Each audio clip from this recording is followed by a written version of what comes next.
ഈശോ മിശിഹായ്ക്ക് സ്തുതിയായിരിക്കട്ടെ.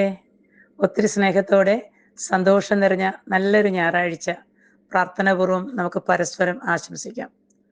ഇന്ന് നമുക്ക് ഏറെ സ്നേഹത്തോടെ കഴിഞ്ഞ ഒരാഴ്ചക്കാലം നമ്മളെ സന്തോഷം നൽകി സങ്കടങ്ങളിലൂടെയൊക്കെ നമ്മളെ വഴി നടത്തിയ ആ നല്ല ദൈവത്തിന് നന്ദി പറയുമ്പോൾ, തുടർന്ന് മുന്നോട്ടുള്ള ഓരോ ദിവസങ്ങളിലും പരിശുദ്ധാത്മാവിൻ്റെ അഗ്നി കൊണ്ട് നമ്മുടെ ജീവിത മേഖലകളെ പൊതിയാൻ ലൂക്കായുടെ സുവിശേഷം പലപ്പോഴും നമ്മൾ ധ്യാനിക്കുന്നതാണ്. പ്രാർത്ഥനയിൽ നമ്മൾ ചേർത്ത് വെക്കുന്നൊരു വചനമാണ്.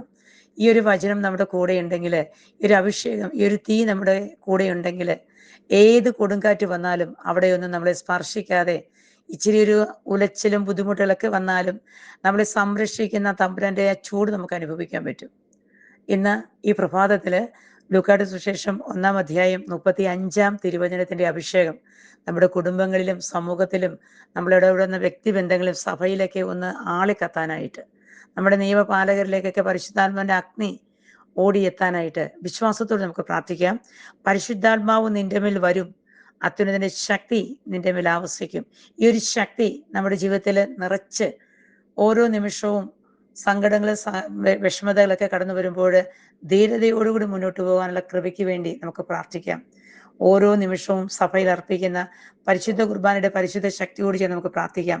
പരിശുദ്ധാത്മാവിൻ്റെ എല്ലാ വരദാന ഫലങ്ങളാലും ഞങ്ങൾ ഓരോരുത്തരും, ഞങ്ങളുടെ കുടുംബങ്ങൾ, സമൂഹങ്ങൾ, വ്യക്തിബന്ധങ്ങളൊക്കെ എപ്പോഴും ആത്മാവിൽ നിറയപ്പെടാനുള്ള കൃപ ഞങ്ങൾക്ക് നൽകി ഞങ്ങളെ അനുഗ്രഹിക്കണമേ, ശക്തിപ്പെടുത്തണമേ. നമുക്ക് ഒരുമിച്ച് പ്രാർത്ഥിക്കാം. ദൈവം എല്ലാവരെയും പരിശുദ്ധാത്മാവിൻ്റെ അഗ്നി കൊണ്ട് പൊതിയട്ടെ എന്ന് പ്രാർത്ഥിക്കുന്നു. ആമേൻ.